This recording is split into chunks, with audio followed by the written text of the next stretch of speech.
The Los Angeles Lakers left the 2024-25 season with mixed emotions.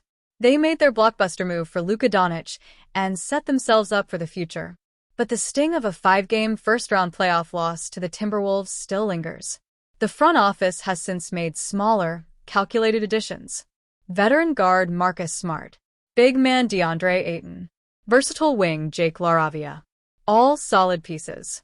But for fans hoping for a star-level swing on the trade market, the summer has felt quieter than expected. There's still time. And one trade pitch from Jacob Rude of Silver Screen and Roll could add both sentiment and substance by bringing Kentavious Caldwell-Pope back to Los Angeles. Lakers could reunite with Caldwell-Pope. Rude's idea sends Gabe Vincent and Maxi Kleber to Memphis in exchange for Caldwell-Pope.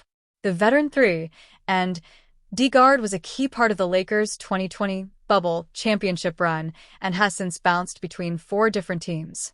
Lakers fans have seen how well KCP plays next to stars firsthand, Rude wrote. Even if his game has dropped off, he's still a 3 and D wing, and you can never have too many of those. It's a far more useful way for the Lakers to spend their money than on Vincent and Kleber. From the Grizzlies' perspective, KCP holds a player option for next season, and swapping him for 2 expiring contracts could save long-term money. For the Lakers, Vincent is more expendable with the arrival of Smart, while Kleber, a power forward who appeared in only 1 game last season due to injury, may also struggle for minutes this year. Front office likely waiting before making a move. While a Caldwell-Pope reunion could make sense, the Lakers appear in no rush.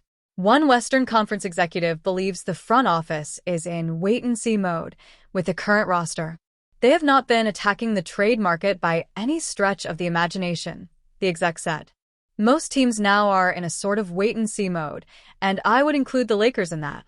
They want to give it some time before they make a trade. Vincent averaged just 6.4 points per game last season, but remains a trusted veteran presence. His $11.5 million salary for 2025-26 could make him a useful trade piece later in the year. Jared Vanderbilt is another name to watch. He's flashed defensive upside but has appeared in only 91 games across 2+ seasons in Los Angeles. For now, the Lakers' roster looks set. But a familiar face like Caldwell-Pope could be exactly the type of boost that turns a good team into a contender.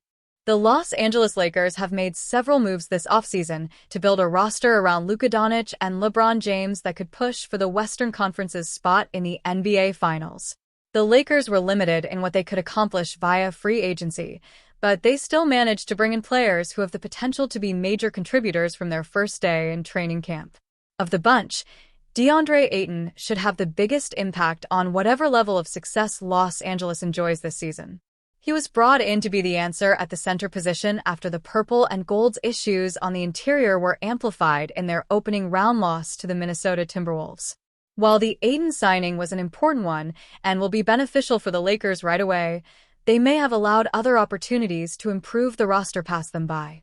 According to Sean Devaney of Athlon Sports, Los Angeles turned down the chance to include a pair of reserve veterans in trade packages that would have brought others into the fold. Lakers made questionable trade decisions in the offseason. Still, the feeling around the Lakers is that the team is pretty much set as it is, and that no major trades are forthcoming until the season gets rolling.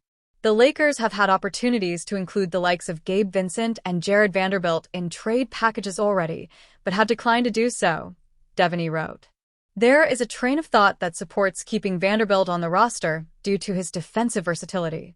Turning down trade opportunities for Gabe Vincent, however, is a bit of a head-scratcher. Vincent is a fine player, but the idea of being hard-pressed to hold on to a veteran guard who is a sub-40% shooter from the field for his career, who has never been confused with a facilitating point guard, is perplexing at its best.